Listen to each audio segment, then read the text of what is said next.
por nuestra riqueza hídrica tenemos muchas centrales hidroeléctricas. Y aquí en nuestra región tenemos la central, la última que se está construyendo, es la central hidroeléctrica de Hidroituango. Y todos ustedes son bien conocedores que tuvo unos inconvenientes en la construcción, inconvenientes que creo que ya se superaron, y es así como a final de año creo que vamos a tener generando esta central. Y ahora, esas centrales hidroeléctricas son construidas con un fin de generar energía, pero al mismo tiempo generan empleo y generan riqueza.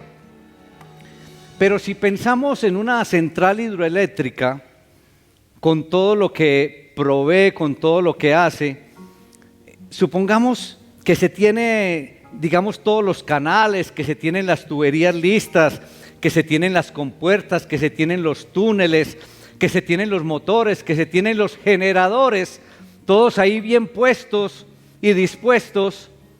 ¿Y qué pasaría si no se tuviera el agua? No había nada. Porque el agua, podríamos decir que el agua es la que le inyecta el poder a todas esas máquinas y a todo lo instalado, le da ese poder para que al final de cuentas se genere energía. Y creo, hermanitos, que de igual manera pasa con la iglesia. Podemos tener una localidad como esta que es bien presentada, cómoda. Podemos tener unas instalaciones con aire acondicionado. Podemos tener unas buenas sillas. Podemos tener una buena enseñanza, unos buenos ministerios. Pero si no tenemos el Espíritu Santo, que es el que nos da poder, nada efectivo vamos a producir como iglesia. Y a nivel personal igual, al igual pasa en la vida de cada uno de nosotros, al igual pasa en tu vida.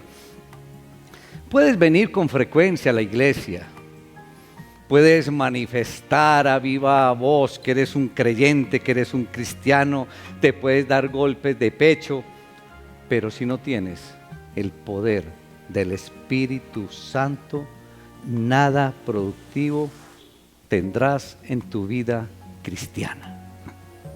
Así que si de pronto en algún momento piensas, bueno, pero ¿qué me pasa en mi vida cristiana? Aquí tienes la explicación, el Señor hoy te la está dando.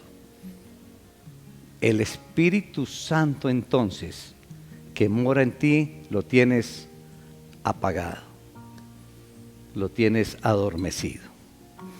Entonces es así como Jesús resucitado le dice a los apóstoles, o les da una respuesta a los apóstoles de la siguiente manera, y los invito, hermanos, para que vamos o para que abran sus Biblias en el libro de los Hechos, en el capítulo 1, y nos vamos a ubicar en el versículo 6. Hechos, capítulo 1, versículo 6.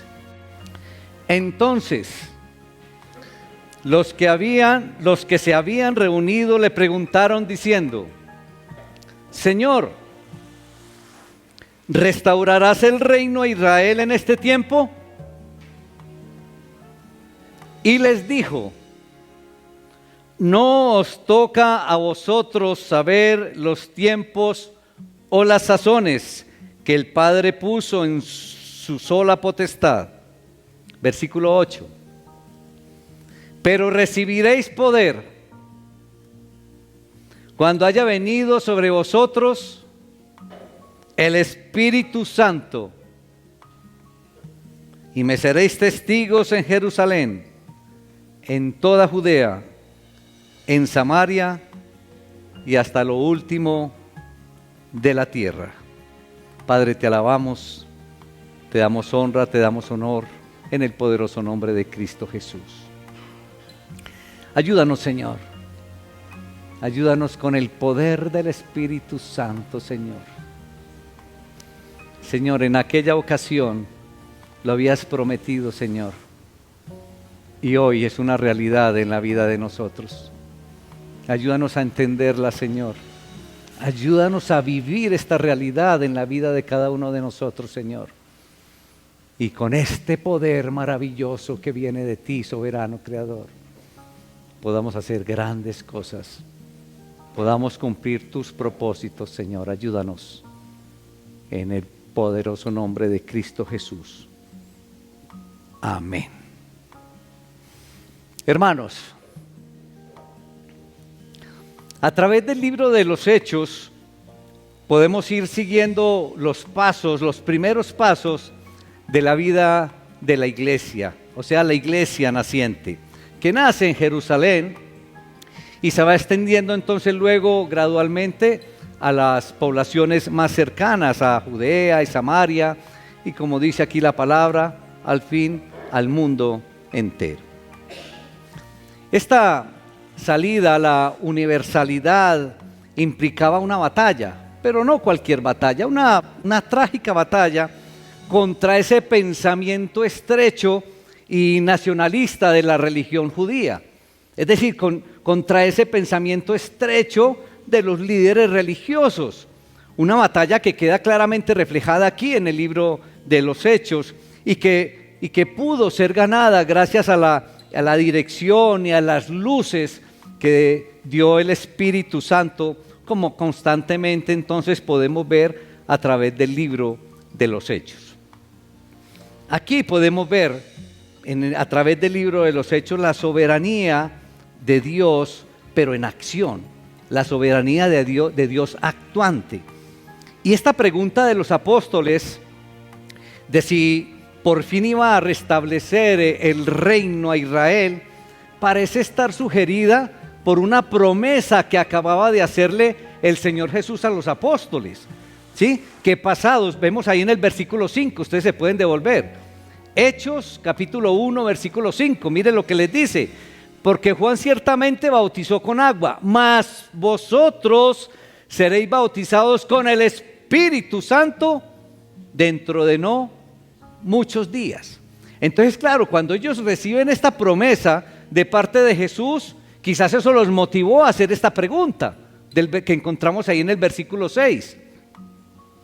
Y a través de todo su ministerio, Jesús trabajó dentro de un concepto del reino de Dios completamente diferente al concepto del reino de Dios que tenían los líderes del pueblo judío.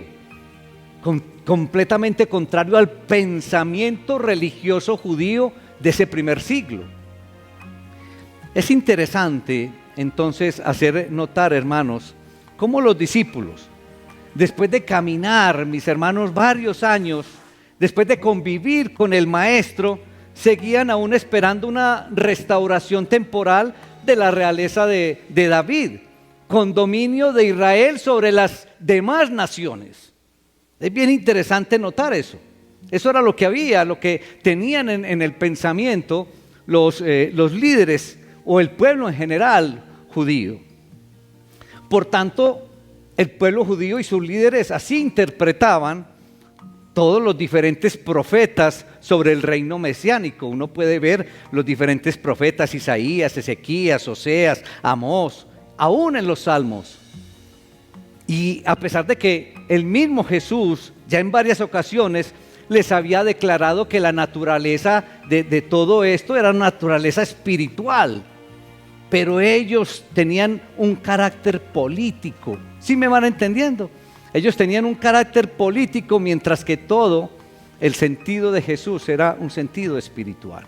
Ahí era, por eso es que decimos que es completamente diferente. Y los discípulos entonces no negaban con esta pregunta la fe en Jesús de ninguna manera. Antes, al contrario, viéndole ahora resucitado y viéndolo ahora triunfante, entonces se sentían más confiados y se sentían más unidos a Él.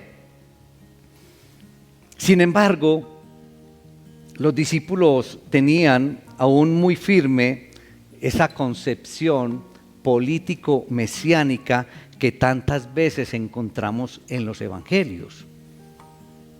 Y ustedes me dirán, ¿pero cuáles? Y yo les menciono dos. Por ejemplo, en una ocasión, una madre estaba entonces intrigándole a Jesús por sus dos hijos, ¿recuerdan? A la madre de Jacobo y entonces y de Juan, y le dicen: Señor, permite que en tu reino uno de mis hijos se sienta a la derecha y el otro a la izquierda. Cosas como estas.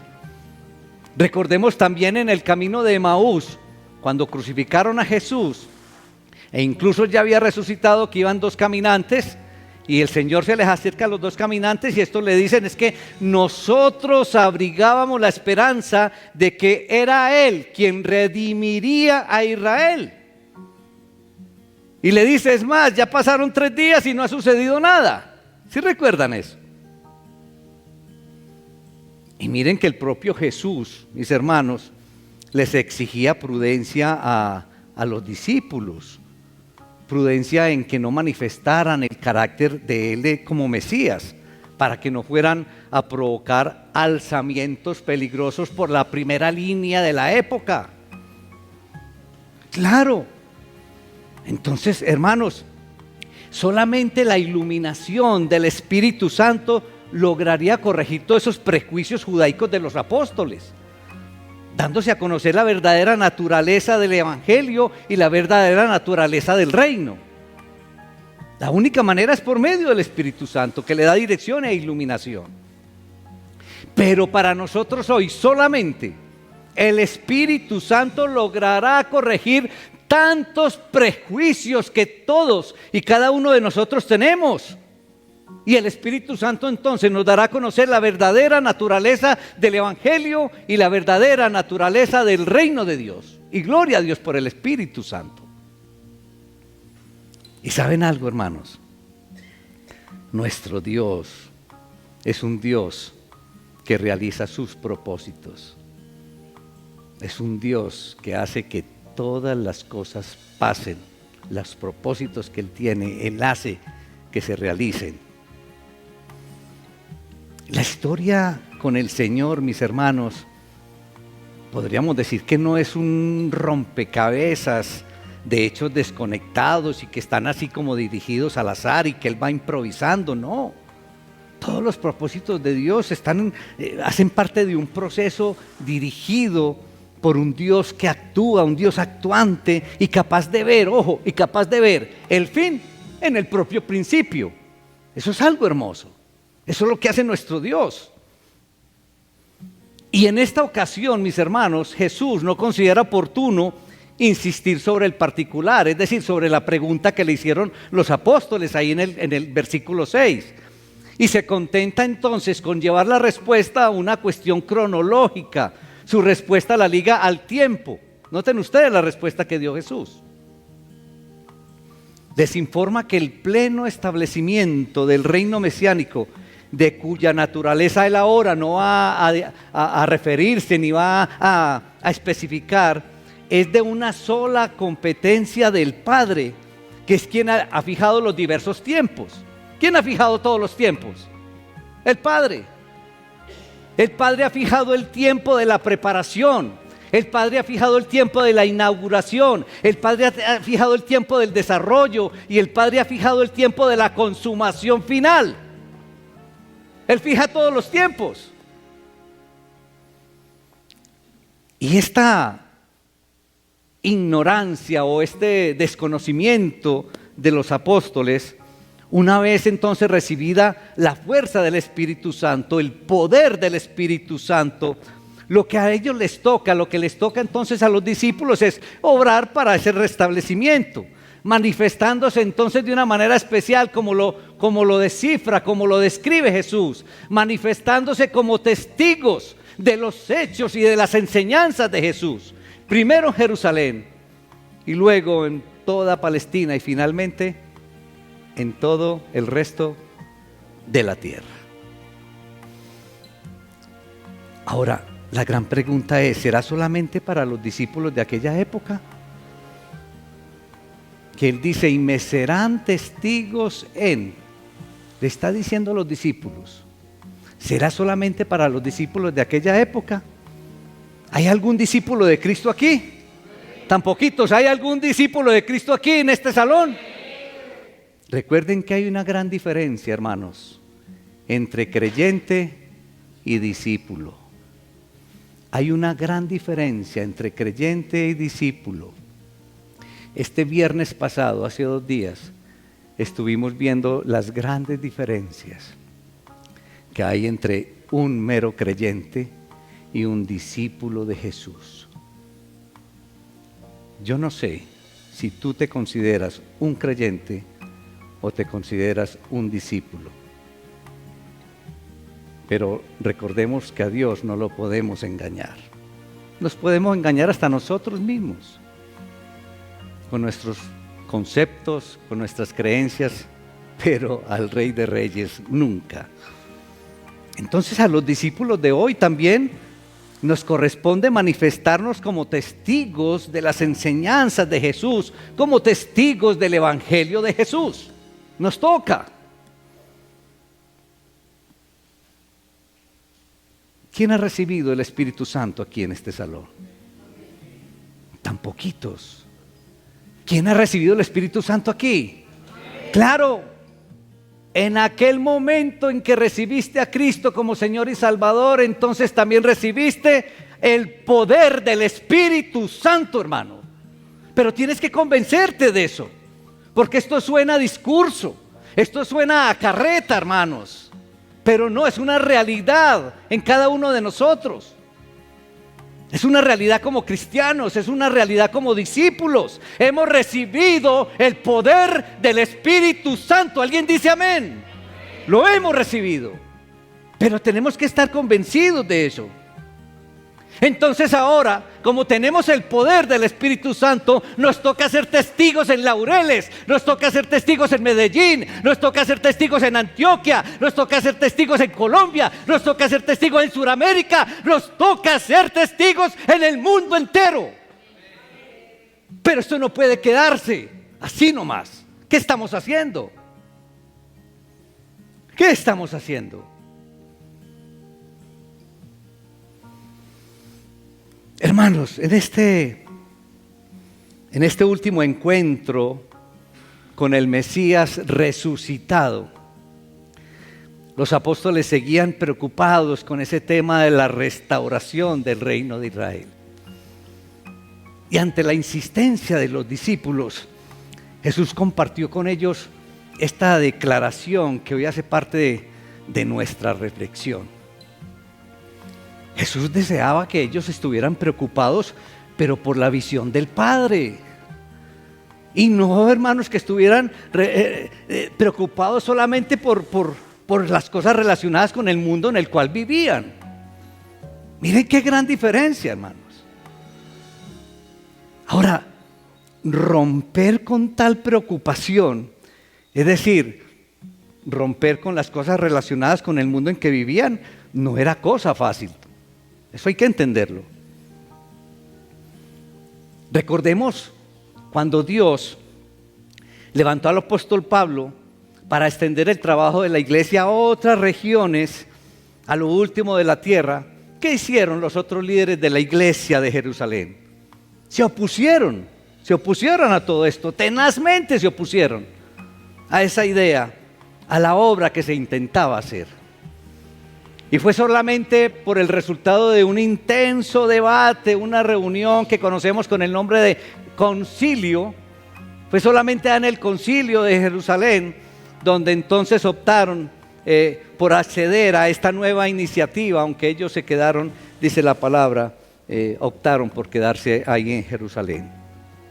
Se presentaba entonces en los líderes religiosos de aquella época una resistencia a la presentación universal del Evangelio.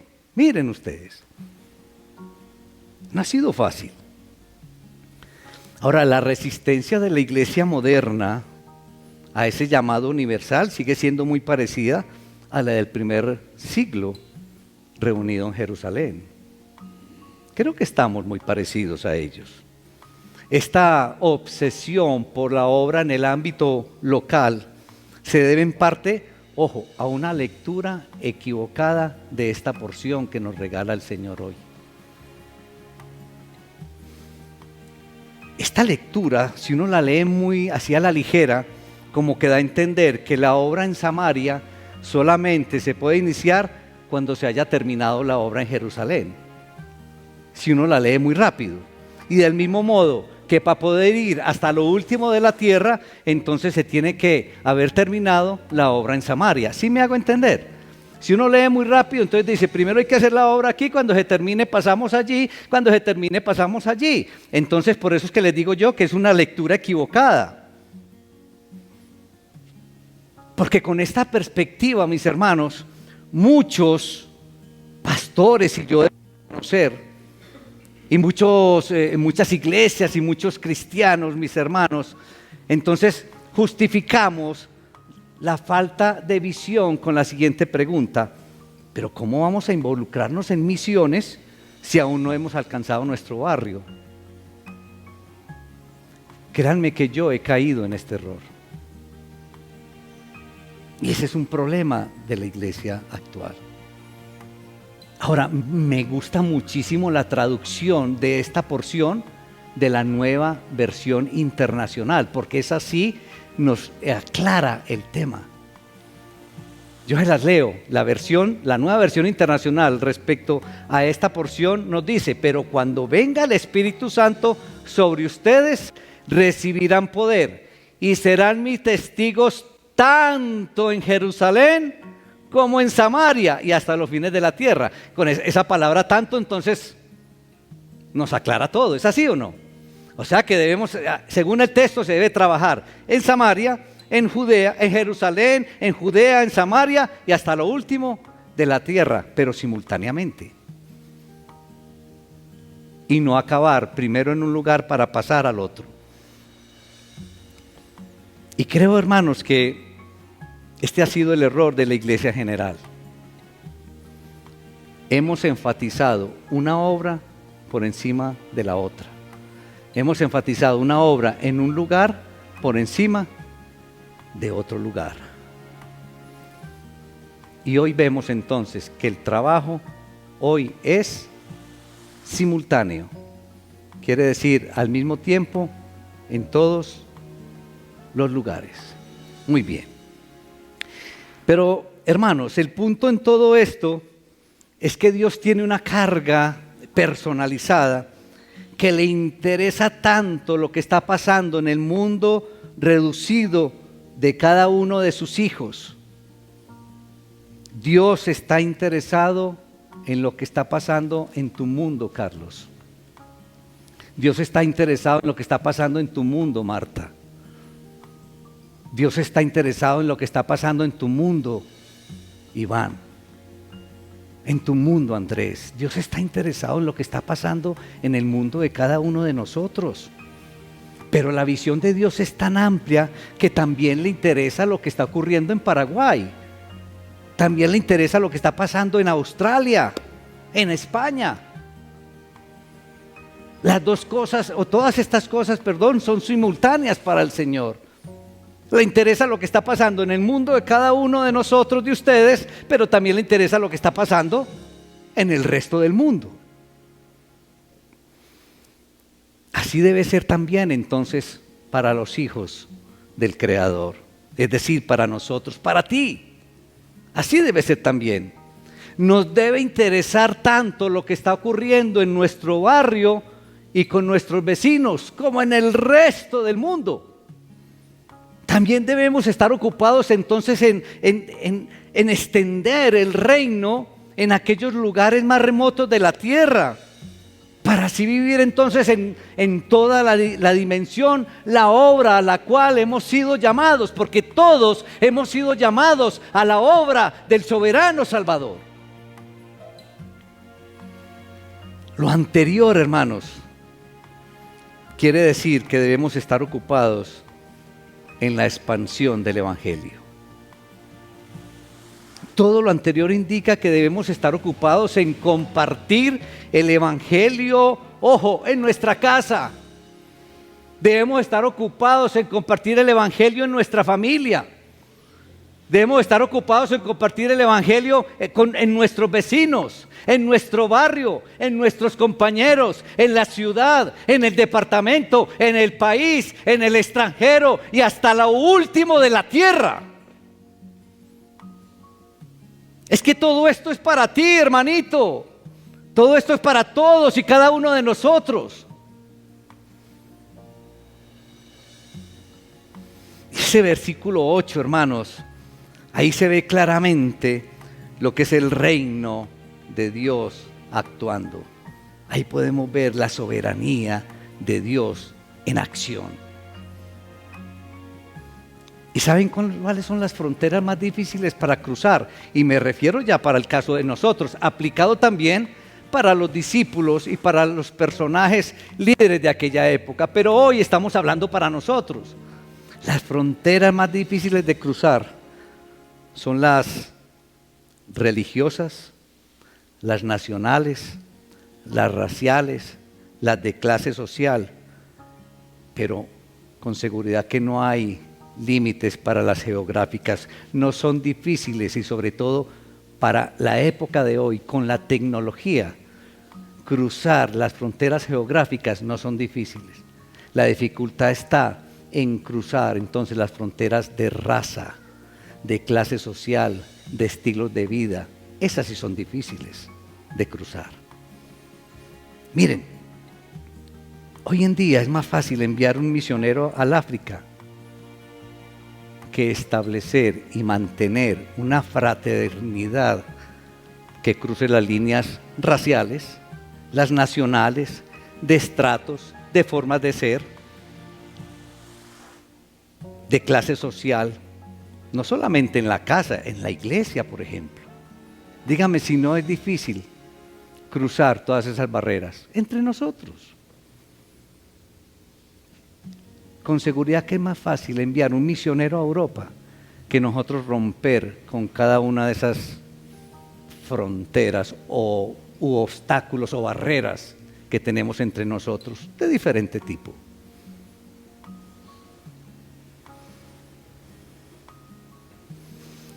En el libro de los Hechos es obvio que el cristianismo marchó de Jerusalén a Judea, a Samaria y hacia lo último de la tierra. Pero cuando hicieron eso, noten ustedes que se precipitó el tema que resultó en una ruptura, mis hermanos, una ruptura entre la sinagoga y la iglesia. Allá empezó a romperse todo como se rompe en nuestras iglesias hoy en día. Y hasta se dio la autoexclusión del mismo pueblo en que envió la luz el mismo cristianismo, el pueblo de Israel. De igual manera, hermanitos, hoy nos destrozamos en nuestro medio. Y nos destrozamos con líneas de clase social. Nos destrozamos con ideas propias y no del Creador. Porque es que las ideas que tenemos que defender son las ideas del Creador, la voluntad del Creador, no nuestras propias ideas. Nos destrozamos por aspiraciones personales y no de expansión del Evangelio. Nos destrozamos por interpretaciones intelectuales y no divinas. Nos destrozamos por orgullo. Nos destrozamos por delicadeza, porque somos tan delicados, hermanos, que cualquier cosa nos saca. Y todo ello, mis hermanos, va en detrimento y disminución del Evangelio en lugar de ser de expansión y de crecimiento del Evangelio. El propósito del Señor, iglesia, es que seamos sus testigos, que vivamos y compartamos el Evangelio. Ese es el propósito del Señor, que lo llevemos hasta lo último de la tierra. Pero ¿qué tal, iglesia, si lo empezamos entonces a hacer bien aquí para llevarlo bien allá? ¿Qué tal si empezamos entonces a corregir y hacerlo bien aquí para poderlo llevar bien hasta lo último de la tierra? Entonces, hermanos, Hoy me queda decirle a todos ustedes, ánimo hermanos, ánimo. Si tienes el poder del Espíritu Santo, ánimo. Ahora me respondieron todos que tenían el poder, entonces ánimo iglesia, mucho ánimo, porque tenemos el poder del Espíritu Santo. ¿Alguien dice amén? Tenemos ese poder, entonces mucho ánimo. Genera entonces con este poder que muchas personas reciban el Evangelio de Jesús. Genera que con este poder del Espíritu Santo muchos reciban el reino de Dios. Inicia por tu casa, continúa por la familia, en tu trabajo, sigue con los vecinos, ábrete a otros lugares, porque nuestro Salvador, tu Salvador, quieres que lleves tu testimonio a muchas personas, a muchas regiones, a todo el mundo, hermanos. Y le decía Jesús a aquellos apóstoles de aquella época, y recibirán poder. Pero es que nosotros ya lo recibimos, ya lo tenemos. Tú tienes ese poder prometido, ya lo tienes, ya lo tenemos. Entonces, ¿qué vas a hacer? Ya sabes lo que quiere el Señor, ya sabes lo que quiere el Padre, ya sabes lo que quiere nuestro Salvador. ¿Qué vas a hacer? No sé si vamos a seguir sentados en las sillas, de pronto en nuestras casas tan quietos, pero el Señor quiere que seamos sus testigos en Laureles, en Medellín, todo el Valle de la Aburrá, todo Antioquia, Colombia, América y el resto del mundo. ¿Qué vas a hacer? Ya tienes el poder. Lo otro es tema tuyo, hermanito y hermanita. Padre, te alabamos, te damos honra, te damos todo el honor en el poderoso nombre de Cristo Jesús. Señor, te pedimos, en primer lugar, te pedimos perdón, porque aún teniendo el poder del Espíritu Santo, Señor, hemos estado quietos. Perdón. Hoy nos aclara, Señor,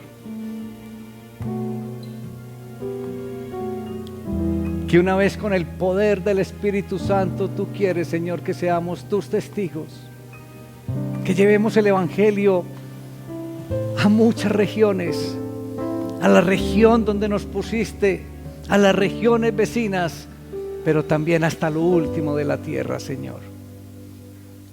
Y hoy no nos limita nada para ir hasta lo último de la tierra, Señor. Solamente nos limita a cruzar algunas fronteras personales, Señor. Solamente nos limita, Señor, tomar decisiones. Ayúdanos, Señor, que este mismo poder del Espíritu Santo podamos salir desde nuestras casas, desde nuestras familias, desde nuestros vecinos, ir a todos los lugares, Señor, compartiendo este evangelio transformador de vidas, este evangelio que algún día nos transformó a todos y cada uno de nosotros, para que muchas personas allá afuera sean transformadas igualmente y tengan esa esperanza maravillosa de perdón de pecados y de vida eterna, Señor. Gracias, gracias, Señor, porque tú eres un Dios soberano, actuante. Eres un Dios que hace que se cumplan todos tus propósitos. Ayúdanos a todos nosotros, a todos y cada uno de nosotros, a ser parte de esta obra tuya, Señor. Que se nos quiten todos los prejuicios, Señor, todos los temores, y que hagamos parte, Señor, de tu ministerio como tú quieres que lo seamos. Te damos la honra y la gloria, Señor, en el poderoso nombre de Cristo Jesús. Amén.